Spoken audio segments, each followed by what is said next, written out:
Good evening and welcome to Estuary TV News. I'm Richard York. Tonight, reporter Erica Barker goes on the hunt for a swarm of starlings in Keadby. I'm 84 this year and I've never seen it before anywhere, only on TV.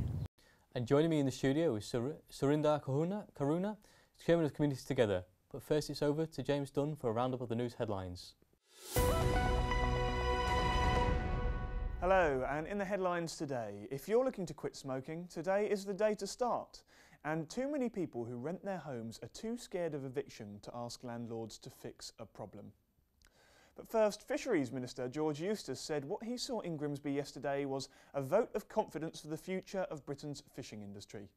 Mr Eustice visited a number of locations in the area, including Grimsby Fish Market and the Seafood Village on the docks before going to Immingham Seafarers Mission, which is still out of action because of damage caused by the tidal surge. The Minister was impressed with the area and said it had a great heritage as well as a big part to play in the future of the UK economy. Well, I think it's a real vote of confidence in the future of fish processing here in Grimsby. Grimsby's got an absolutely huge heritage in fish processing, and still around 70% of all the fish sold by retailers is processed here in and around Grimsby. So, and what I've seen here, this is nearly at full occupancy. We've got around 14 businesses here and others keen to move in, and some fantastic stories of new businesses that have set up, businesses that have moved from unsuitable accommodation to be here, and even a group who actually, the business they had been in went bust, and actually a group of them got together and formed their own business here and are now trading successfully. So I think some really good success stories, plenty of room to grow here. They've got an option on another 3 acres of land, which means they can expand as they get the demand to do so. And I think it's a great vote of confidence in the future of Grimsby as a centre for fish processing. A teaching assistant from Cleethorpes has been sentenced to 2 years in prison after admitting sexual activity with a vulnerable 15-year-old boy whilst in a position of trust and inciting a child to engage in sexual activity. Delta Fernie Howe was sentenced at Grimsby Crown Court and also given a 10-year sexual offences prevention order, severely restricting her contact with boys under 16 and use of the internet. The number of people who smoke in the region is above the national average, but if you want to kick the habit, today is the day to start. A quarter of people in North East Lincolnshire currently smoke, and nearly 1 in 5 in North Lincolnshire. Nationally, it's around 1 in 6.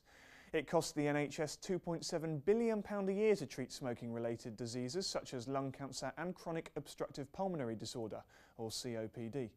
But today is National No Smoking Day, so professionals from both Northern Lincolnshire and Goole Hospital Trusts and Hull and East Riding are encouraging people to seek help to kick the habit.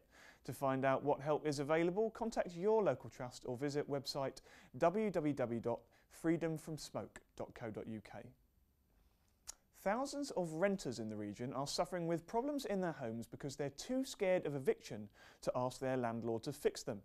A poll of more than 4,500 renters in Yorkshire and the Humber revealed that 7% were too scared to ask for help, and 1 in 50 said they were served an eviction notice when they did. Housing charity Shelter say that a separate investigation has revealed revenge evictions are an issue in the UK, and Housing Minister Chris Hopkins is considering a change in the law to tackle the problem.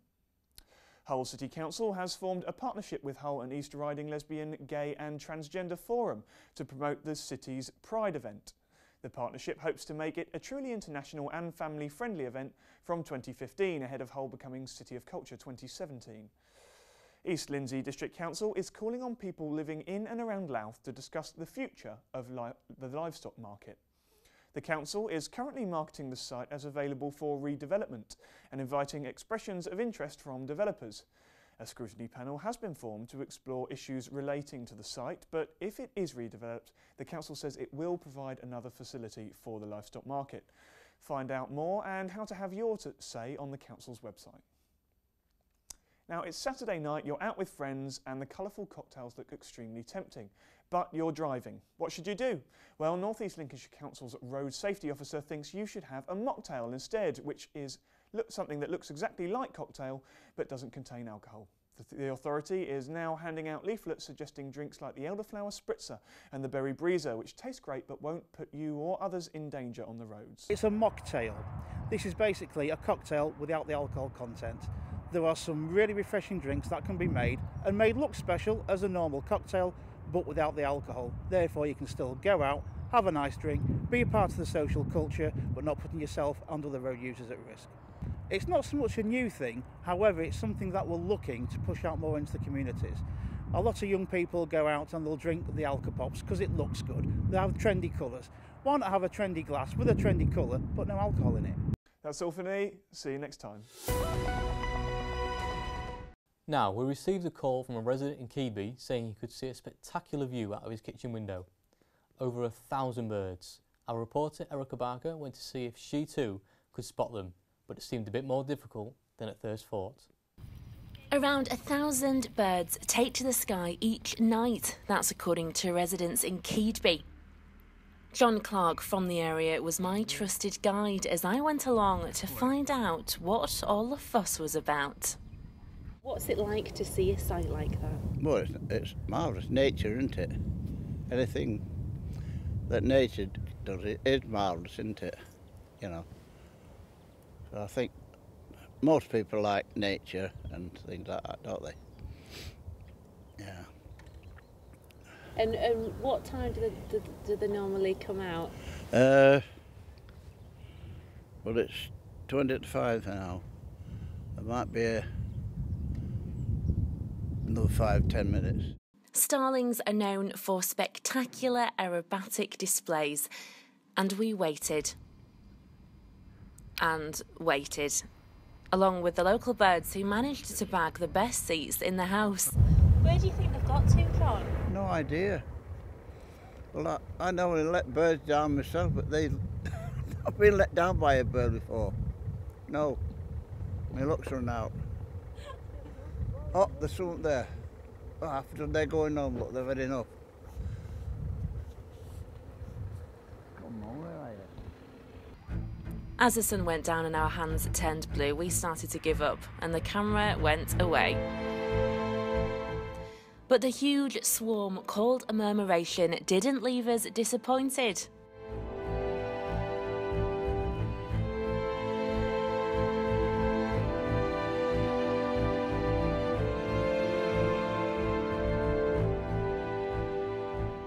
And you may not be able to set your watch by birds, but they can make you stop and stare in awe. Erica Barker, Estuary TV.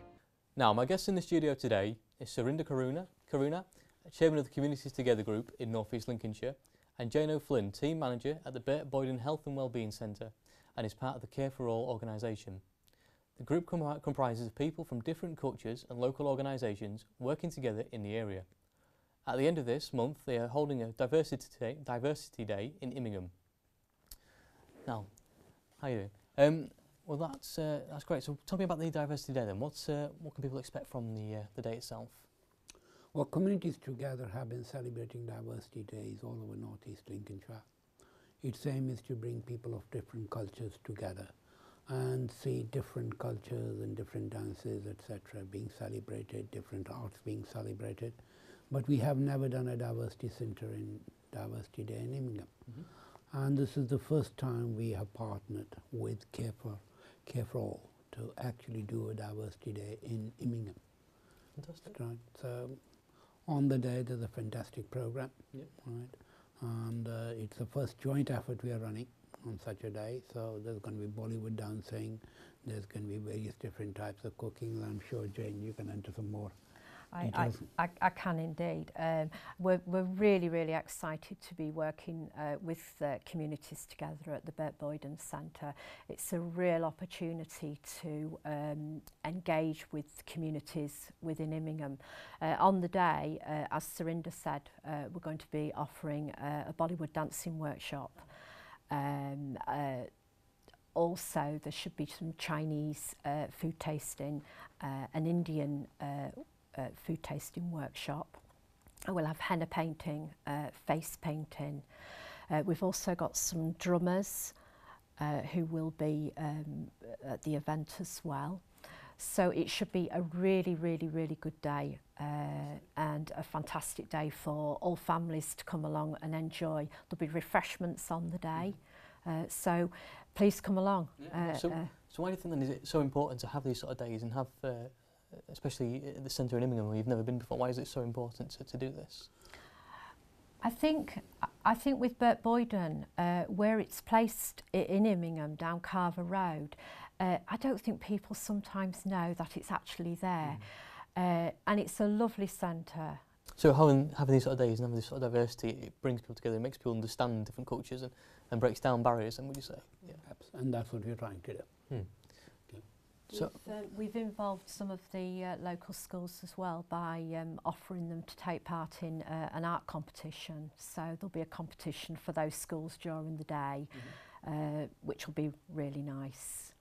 Fantastic. So what sort of competitions are they having then? What's it's just an art competition. So the schools have been asked to produce some artwork around diversity, with the theme being diversity, and that will be judged during the day.